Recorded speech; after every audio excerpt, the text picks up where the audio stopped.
Why you shouldn't buy air conditioning parts online. While buying air conditioning parts online may seem convenient, it can actually do more harm than good. Here's why. You never know what you're getting. There's no guarantee that the part you're ordering online is the product you'll actually receive. Finding the right part isn't easy.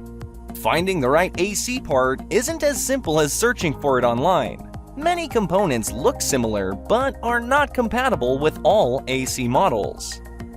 No recourse for defective parts. Consumers who source parts online have little to no recourse if the equipment turns out to be defective. This can lead to more costs than if you hired a professional AC service.